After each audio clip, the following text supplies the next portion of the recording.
Baldwin seems assured of missing a game for the first time since 2012 when the Seahawks play at Chicago Monday night. The Seahawks could be without their leading receiver the past 4 seasons, Doug Baldwin, for up to a month following a report he suffered a grade 2 partial tear of the MCL, medial collateral ligament, in his right knee in Sunday's loss at Denver. Adam Schefter of ESPN reported the diagnosis Monday and wrote that the Seahawks are still trying to figure out how much time he will miss. Such an injury generally requires 3 to 4 weeks to heal, so Baldwin will likely miss some games, with the question being how many. Baldwin has played 89 consecutive games, the 4th longest active streak for a receiver in the NFL, and hasn't missed a game since October 28, 2012 against Detroit when he sat out with an ankle injury. That was one of just 2 games he has missed in his career. He also missed a Monday night home game against Green Bay in 2012 with a shoulder injury. Otherwise, Baldwin has played in 111 of a possible 113 regular season games since coming to Seattle in 2011. Baldwin sat out the preseason to rest his left knee and said 2 weeks ago he would have to manage that knee throughout the 2018 season.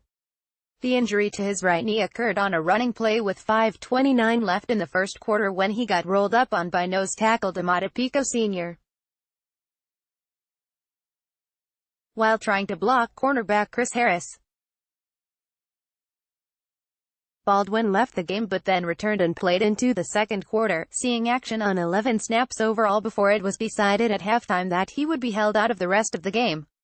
He has got a little MCL sprain in his other knee and so we have just got to see what that means, Coach Pete Carroll said after the game.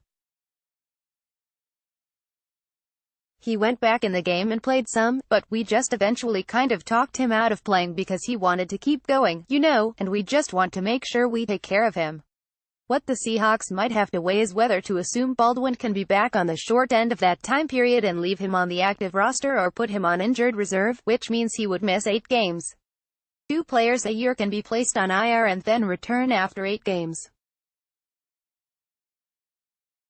Teams no longer have to designate that player as a candidate to return when placed on IR, so the Seahawks could simply put Baldwin on IR for now and know he could return later.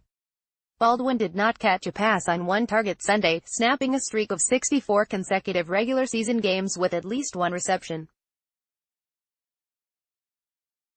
Baldwin has led the Seahawks in receptions each of the past 4 years and is 4th in Seattle history in receptions with 472, trailing only Steve Largent, 819, Brian Blades, 581, and John L. Williams, 471. The Seahawks will almost certainly have to add a receiver to the roster as they entered the Denver game with just 5, Baldwin, Tyler Lockett, Brandon Marshall, Jaron Brown and David Moore.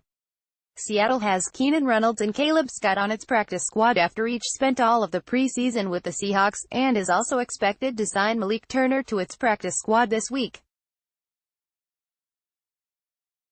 Reynolds is the most obvious replacement for Baldwin as he typically lined up in the slot during the preseason, the same spot where Baldwin most often lines up.